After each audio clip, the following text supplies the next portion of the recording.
What's up everyone, Alex here. A truly great game soundtrack is something that can immerse you deeper into a game's world.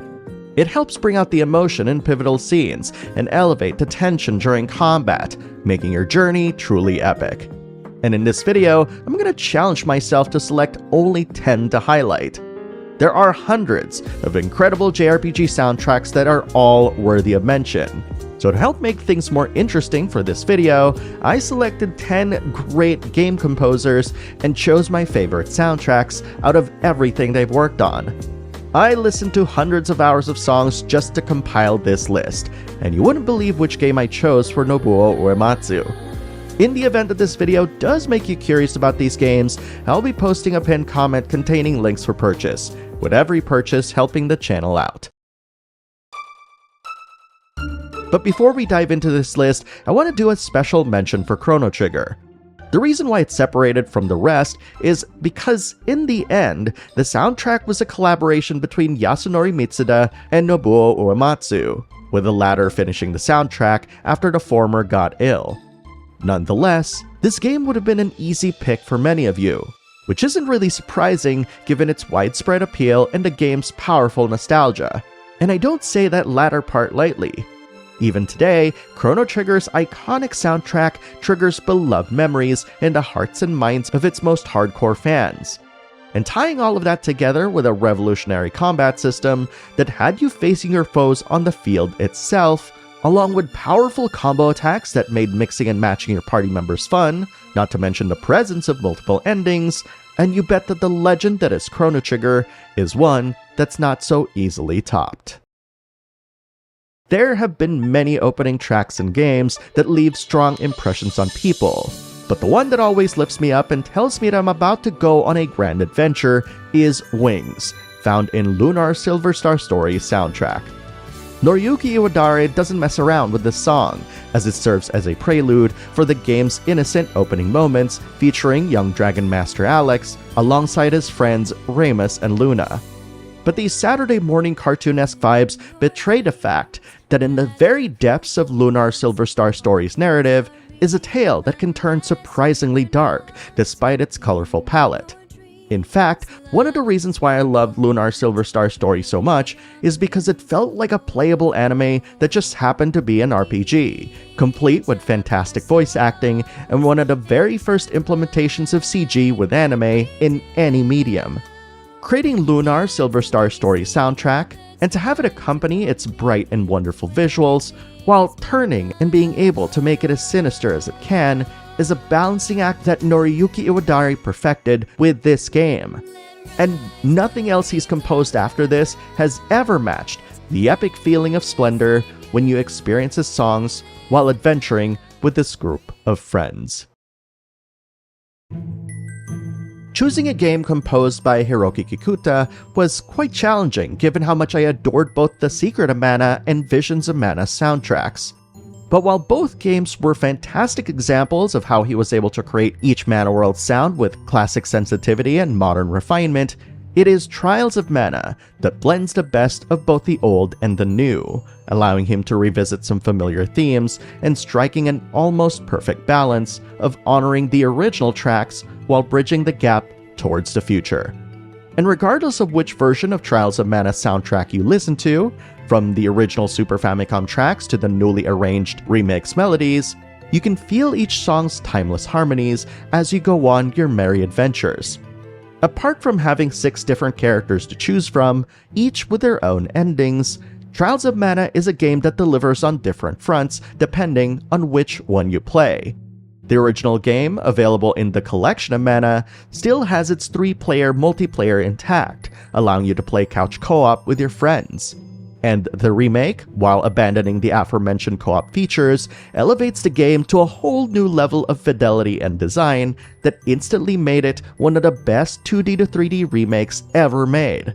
But no matter which version you choose, the soundtrack Hiroki Kikuta will bless you with will take you on an unforgettable quest that'll have you wanting to replay the game all over again with the characters you passed on the first time. Final Fantasy VIII is pretty low when it comes to my favorite Final Fantasies of all time, as you've probably seen in my Final Fantasy rankings video. But out of every Final Fantasy soundtrack Nobuo Uematsu has ever composed, it is the soundtrack that I listened to the most. From the powerful Liberi Fatali kicking off the visual feast of seeing Cypher and Squall sparring with one another, listening to Balam Garden for the first time and feeling like you need to get to class quick thanks to the school bells being a part of its instrumentation, I can literally pick a song from this entire 4-disc soundtrack and recall a moment in the game that's associated with each one. And that's beside the fact that I only played the game once in my entire life. Hearing the harpsichord of Succession of Witches is enough for me to know that there's something bad that's about to happen in the next few minutes, sending chills down my spine with how sinister and brooding it is. That is, of course, offset by the heartwarming and arresting Fisherman's Horizon, and Laguna's iconic battle theme of the man with a machine gun, with many more tracks, providing a wonderful variety in a beautiful looking game and a crazy bonkers story that surprises you until the very end. Motoi Sakuraba has been busy these days being the primary composer of the Tales series, but well before that, he worked on one of my favorite PS1 JRPGs in Star Ocean Second Story, and by association, Star Ocean The Second Story R. Admittedly, the soundtrack for Star Ocean The Second Story has quite a bit of a 90s flair to it, but I think that just reinforces its science fiction meets fantasy vibes a bit more. When the battle theme kicks in, I know that it's time to get serious and pull out some devastating combos. Apart from its carefully nostalgic instrumentation, Star Ocean The Second Story R accomplishes what a great soundtrack does best, making us forget that we're all in our homes and taking us on an hours-long adventure through a world unlike our own. And the choice of playing as two different characters, along with some fun new quality of life features in the Second Story R that make playing the game more approachable, also makes this one of the best remakes Square Enix has ever done. And that's already a lot of that happening in this one video. Blending science fiction and fantasy musical themes is quite challenging, and Motoi Sakuraba makes it sound effortless in this amazing game. Since teaming up with Uematsu on Chrono Trigger, Yasunori Mitsuda's discography has been filled with incredible soundtracks that are beloved by many. Yet, out of all of his work, the soundtrack that always brings me back to a simpler time has to be the tracks he composed for Chrono Trigger's much-awaited follow-up, Chrono Cross. We've talked a lot about how opening movies can get us in the mood for the journeys ahead, and when you hear the flute from Chrono Cross Scars of Time, it almost feels like you're about to sit down to hear a story by the fireside told by a wise sage. Then, the percussion kicks in, as you see glimpses of what you're about to experience. Chrono Cross's soundtrack is filled with tons of instruments, beautifully arranged, and adds so much character to the game. The plucked guitars of Arnie Homeworld is a town song that I deem to be one of the best town songs in JRPG history, and the violins from the overworld theme Shore of Dreams, Another World echoes an ethereal type of travel, haunting yet mesmerizing at the same time. I owned a Chrono Cross re-release that came with a Radical Dreamers game that served as its prequel, and every time I hear any of the songs in the soundtrack, I'm always tempted to re-experience this amazingly crafted game one more time. When Simple and Clean played as Kingdom Hearts credits rolled, I remember tearing up after realizing just how beautiful of an experience the game was. And the anger that I felt when I realized that this song was not included in the soundtrack. That's when I learned about Japanese music rights management, ladies, gentlemen, and ladies. Kingdom Hearts holds the distinction of being one of the games that I owned on PS2 in both Japanese and American, as I simply couldn't wait for the game to be released in the US, and I just happened to be in Japan and found a literal shiny used copy of the game.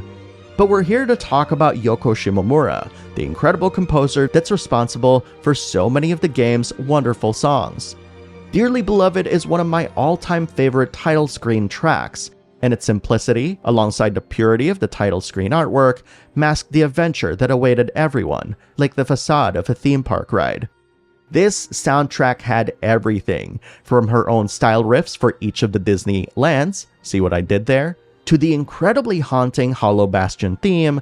I gotta say, and this is no shade to her other work, but Kingdom Hearts has to be her best. Yep, I said it, even better than the Guile theme. Love him or hate him, Koichi Sugiyama defined the Dragon Quest sound.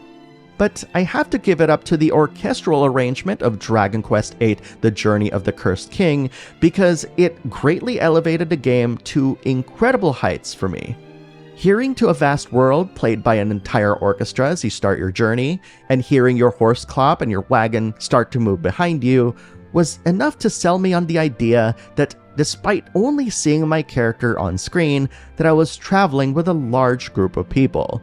And when To a Vast World swells, it moves me to tears.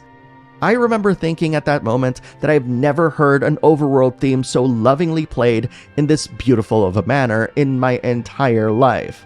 And while much of the soundtrack is filled with classic Dragon Quest themes, the symphonic version grounds its gorgeous cel-shaded visuals, setting a pretty high bar as to how Akira Toriyama's works would be rendered in 3D. We've had lots of advances in technology since, allowing Square Enix to render Dragon Quest XI very close to Toriyama-san's original works. But Dragon Quest VIII was a large splash in the West that made fans of many who merely bought it because of the packed-in Final Fantasy XII demo, myself included. The name Shoji Meguro was unknown to me until I played Persona 4 in 2008, and ever since then, I've always looked forward to hearing his compositions. Maybe it's nostalgia talking, but despite his incredible work over the years, especially in Atlus' latest magnum opus, Metaphor ReFantasio, I strongly feel that Persona 4 is his best work. The reason for this is because much of the soundtrack evokes this poppy mood. You listen to Your Affection playing as you explore the provincial town of Inaba, a clashing of styles for sure. The game's battle anthem, Reach Out to the Truth, feels more like you're jamming with your friends rather than defeating the game's deadly shadows. And of course, who can forget the wonderful Junes jingle? Every day's great at your Junes. But the poppy music also serves to mislead, making you think that every single member of your investigation team is merely a cookie-cutter stereotype you've seen in many animes you've seen before, only to be proven absolutely wrong as you get to know each person more while engaging in the series' innovative social links. And there's a reason why Heaven has 19 million plays on Spotify, second only to Heartbreak. If you play the game already, keep a tight lip. We'll let the others wonder why. Masashi Hamauzu often plays a supporting role in many of the soundtracks that he's in, rarely credited for an entire soundtrack. I thought to give him credit for Final Fantasy X, only to see that many of the songs were in fact still composed by Nobuo Uematsu. And while he did a fantastic job of rearranging part of the soundtrack for Final Fantasy VII Rebirth, it's still mostly Uematsu-san's work. What can I say? That guy is a legend. That said, regardless of what you think of the game, Final Fantasy XIII had some truly incredible tracks, with Blinded by Light setting the pace for the game's opening moments.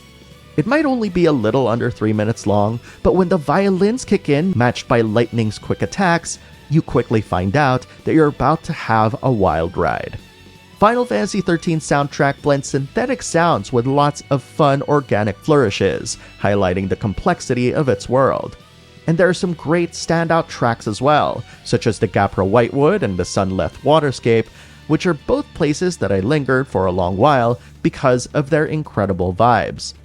Final Fantasy XIII is one of those games that people have returned to recently and have had their opinions changed.